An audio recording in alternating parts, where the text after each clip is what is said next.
Yo, what's up, y'all? Episode 7 of I'm So Beastly Trivia. I'm Mr. Richard.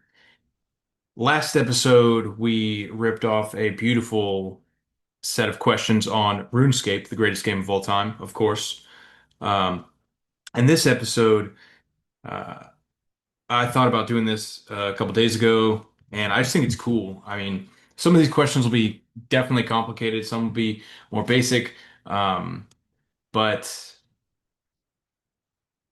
this episode is on serial killers. Right. So first we need to jumble this up. Let's see. We have 8, 13, oopsie poopsie, and 21 questions on the spinner wheel to determine how many questions we will have this round. And it is going to be 8 questions on serial killers. Last round we did 21 questions. It was a long episode. Um, I rambled on about RuneScape for quite some time, which I mean, honestly, how could I not? It's freaking dope. Um, but this episode, we're gonna have 8 questions. We're still going to spin the wheel to determine how many points each question is. Um, if you get it right, it's worth that many points. If you get it wrong, take away that many points because, of course, there are consequences, and we must understand that, especially in a round about serial killers. All right. So some of these will be much more known serial killers, and others will be lesser known, you know. But that's where the cookie crumbles. So, question one is worth 34 points. All right, question one. Which serial killer was nicknamed the Killer Clown because he performed at children's parties as Pogo the Clown? All right. Which serial killer was nicknamed the Killer Clown because he performed at children's parties as Pogo the Clown?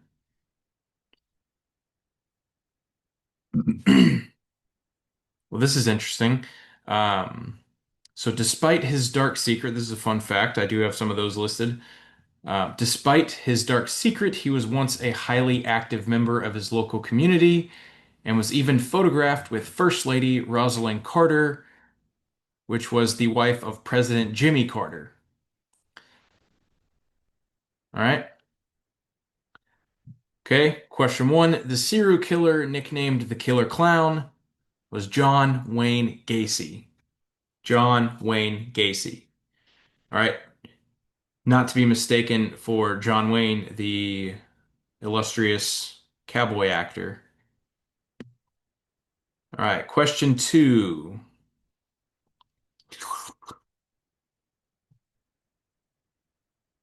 Mm, uh, 13 points. Question two is worth 13 points. All right, question two.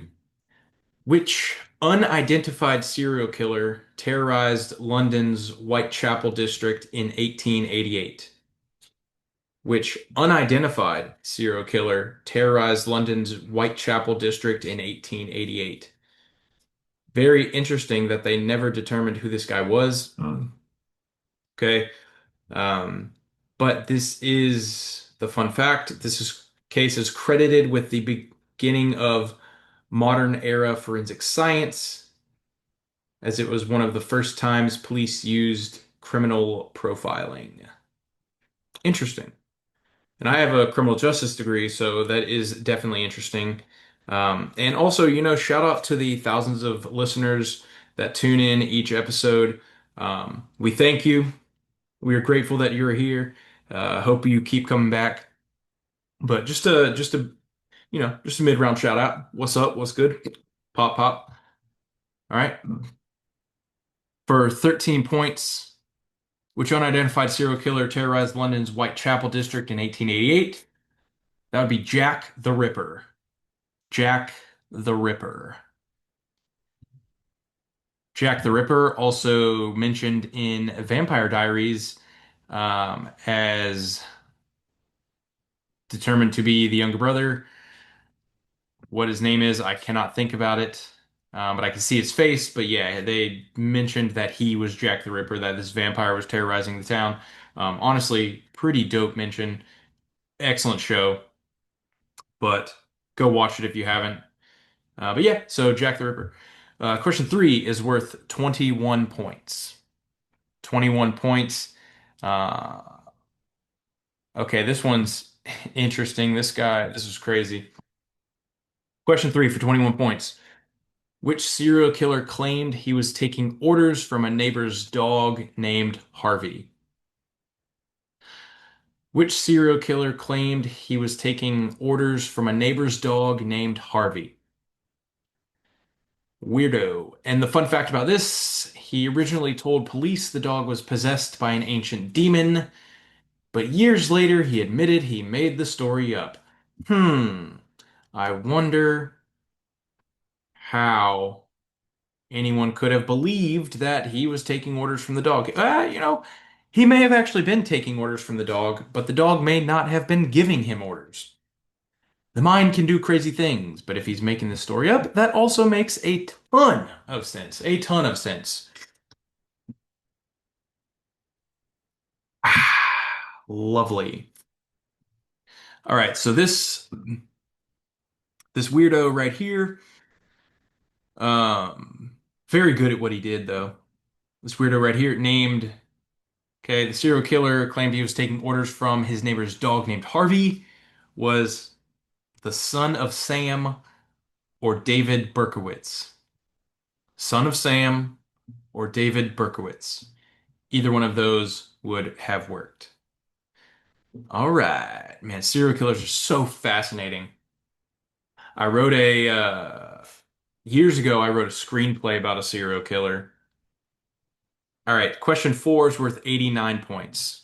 But just a little aside right now, I wrote a serial killer screenplay years ago and never did anything with it. But now I started to try to transition it to a novel. The problem with that is writing the screenplay was easy because it didn't really add in any emotion. That's all added with the characters when they are doing the acting. You can direct them, but it's not in the writing. Um, so you can envision what the scene, you can envision how they should feel, but you don't actually have to experience it yourself. Transitioning to the novel, it should be easy because the skeleton is already there, but adding that emotional layer of it, considering it was also going to be in first person and be a psychological thriller to an extent, um, it's much more difficult to get into that headspace because if I'm doing a first person, I become that character when I'm writing, right? And so when I am that character, whether it's whoever's speaking or whoever's narrating or whoever is, the focus at that time, I embody that character. And to embody a first person serial killer, you have to get to a dark space. And it's just not a space that I want to get to. So that transition is much harder than I had initially anticipated. Um, but yeah, there's just something about the mental capacity of these serial killers.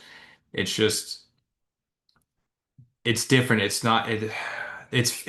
fascinating because it's not an easy transition you can make to go from, regular day-to-day player to this sadistic killer. It's just if you can do that flip, I mean it's impressive. It's disgusting, but it's impressive. It's a fascinating thing to study. Psychology is a marvel in itself. All right, so question four is for 89 points. All right. Uh okay. All right. Question four for 89 points. Which serial killer was famous for sending cryptograms to newspapers? And this the serial killer, they sent multiple ciphers. Um, and okay, yeah, they sent four ciphers and only two of them have been solved in, 50, 60 years, 55 years, something along those lines, something like that. Yeah, so he sent him in 69, right? So it's been 56 years. and they've solved two of the four. So part of me thinks that either the other two just are not, because the other two just might be not crackable because they might have been fake, like not fakes, but you know, they just might have purposefully been uncrackable, unsolvable, right? Is this? Oh yes, this is four. Okay, for 89 points. All right, so which serial killer sent cryptograms to newspapers? That would be the Zodiac Killer. They still don't know who the Zodiac Killer is, right? They have ideas, they have theories, but they still have no clue who the actual Zodiac Killer is, which is fascinating. I mean, nowadays it's like serial killers still exist, but it's so much harder to be a serial killer nowadays. I'm not saying I would want to be one. Please do not take that at all. But with the advances in technology, the higher amounts of security about the streets and just around, it's much more difficult to be a serial killer nowadays than it used to be. Um, but also, it's just it takes it's excuse me, wow, it's disgusting mentally to be a serial killer, absolutely. But the intelligent level, you have to be so smart to be able to live a daily life and be a serial killer. So, from that perspective, from an intelligence perspective, I respect them absolutely. But from a moral perspective and an ethical perspective, I mean, awful, awful people.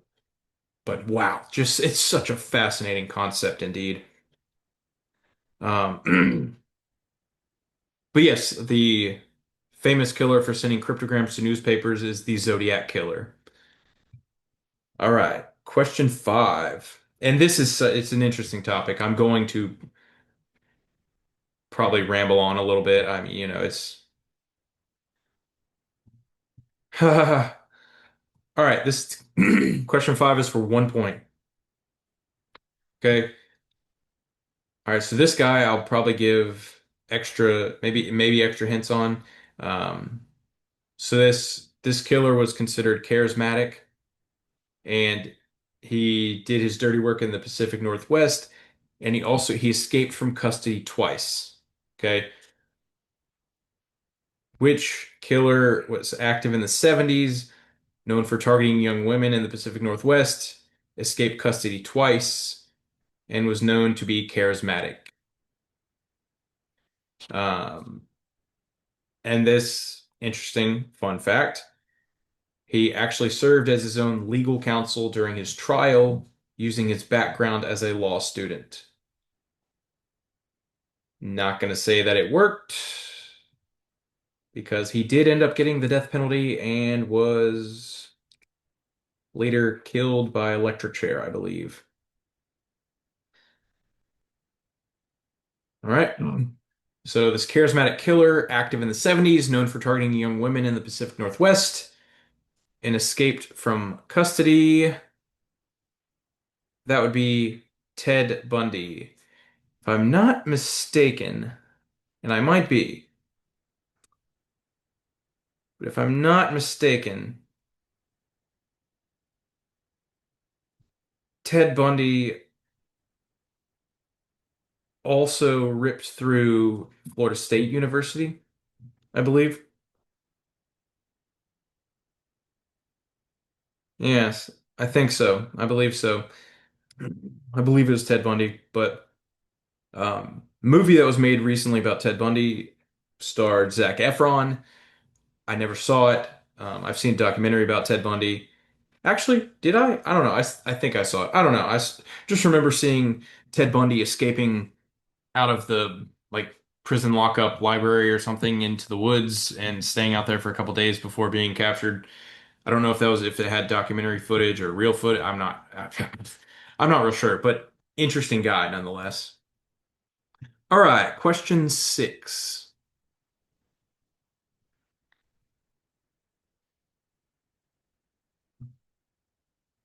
All right, also for 1 point. Let's find a good one here. Let's find a good one.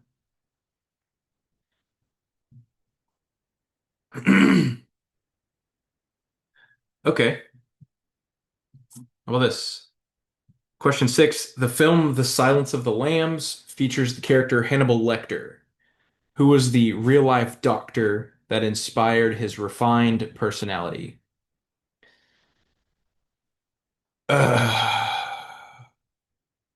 Terrifying to think that doctors can do this. I mean, they're supposed to be this trusted profession, this trusted position, and then they just go end up and killing you and create one of the creepiest cinematic characters of all time.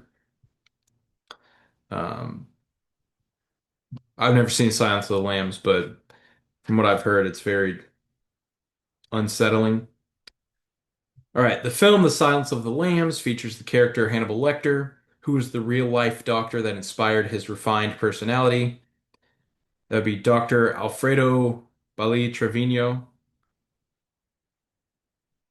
So, worth doing more research on him. I've never heard of him. I've, of course, heard of Hannibal Lecter, as I'm sure we all have.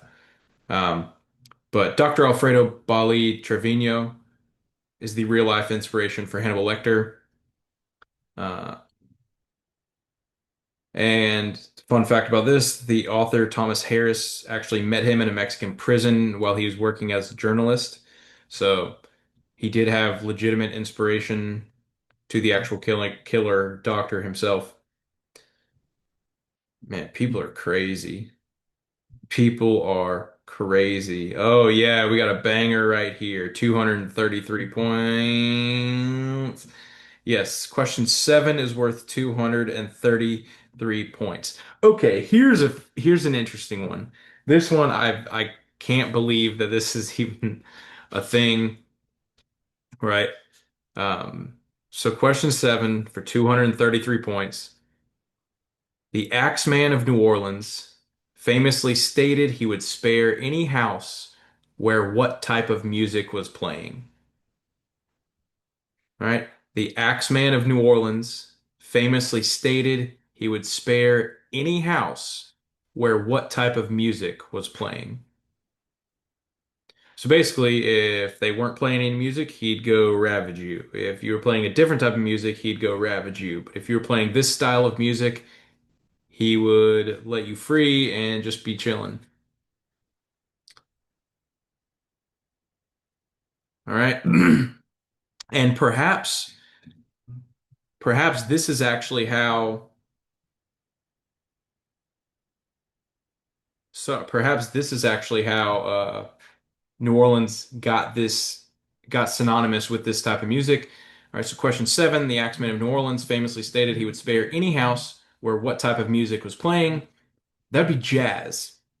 Jazz. So in 1919, fun fact, on March 19th, a lot of 19s, the entire city of New Orleans was filled with the sound of jazz bands to ward off the killer. All right. And question eight. Question eight is going to be worth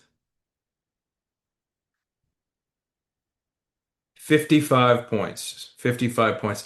In episode six, I said I would keep a running tally of points. I, in fact, did not. So we'll try to move that on and hopefully we'll do that moving forward. Um, but we'll see. All right, question eight for 55 points. What was the name of the acid bath murderer who believed that if there was no body, there could be no murder charge? Right? What was the name of the acid bath murderer who believed that if there was no body, there could be no murder charge? I mean, he's not necessarily wrong. I mean, if there's no DNA evidence, then how could they bring it back to you? If there's no body, then I guess there could be no murder charge because they can't necessarily say they were murdered if they can't find them. Um, however, in this case, he was wrong. Because, fun fact, forensics experts found dentures and gallstones that survived the acid, proving the victim's identity. All right, so the question number 8, what was the name of the acid bath murderer who believed that if there was no body, there could be no murder charge? And excuse me if I mispronounce this last name, it would be John George Haif, Haigh. So John George Haif or High or Haif, right? Something along those lines. All right. But that has been our 8 questions on serial killer trivia. Okay. Tally up your scores, subtract the points you got wrong. All right. Dilly dally, bada bing, bada boom.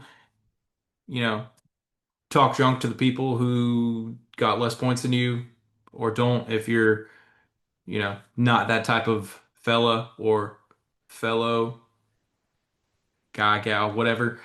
Um, all right. Beneath, I will put the link to my email. So if you want to contact me, um, by all means do so. I would love to hear your thoughts on potentially new episodes. If you like my style, my voice, my pizzazz, how I'm doing.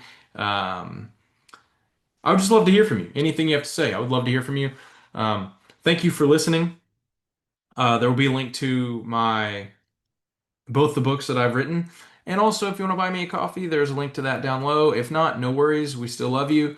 Thank you to the thousands of listeners that I have that tune in every single episode and keep us going and feeling fresh, free and froggy fresh. Yeah, episode 7, episode 8 should also be posted shortly because I feel like we just need another episode today. So we're gonna do another episode today because why not? Trivia is dope fresh. All right, I am Mr. Richard. This is I'm So Beastly Trivia, and catch you next time. Ta ta, kittens.